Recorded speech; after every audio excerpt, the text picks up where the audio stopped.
Senin eşkin beni getirdi dile.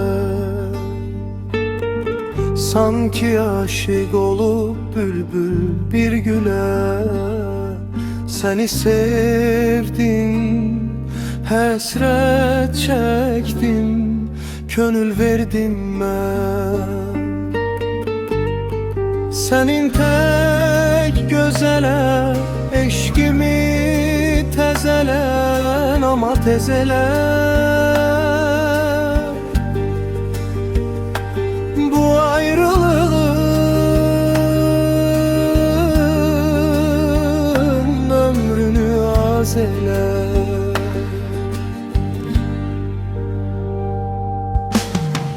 Eğer menden ayrı gezip dolansan, beni öz eşkine bigane sansan, ot tutaram, alışaram, hem yanaram ben. Zannetme ki ilgarımı danaram ben. Yar, ot tutaram, alışaram, hem yanaram ben. Zannetme ki ilgarımı danaram ben ya. Onu da bilmerem, sensiz men gülmerem. Özüme gelmerem, başkasına men könül vermerem.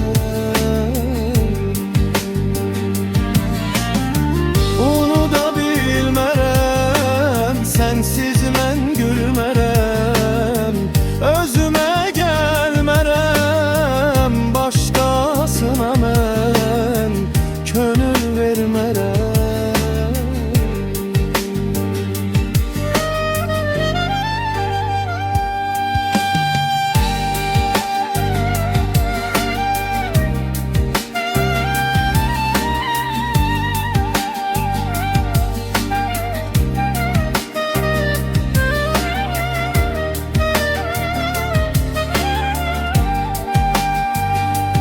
Eşkimi tezele,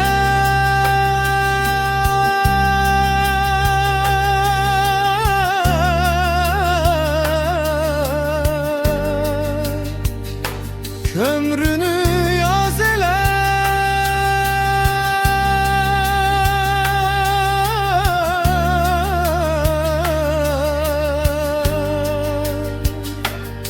Azca naz ele.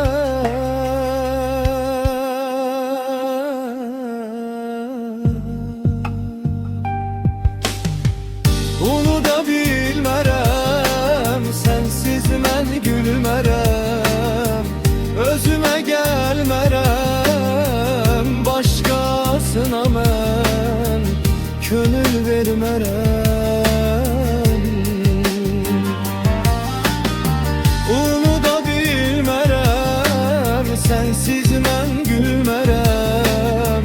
Özüme gelmerem, başkasına men könül vermerem. Senin eşkin beni getirdi dile. Sanki aşık olup bülbül bir güle.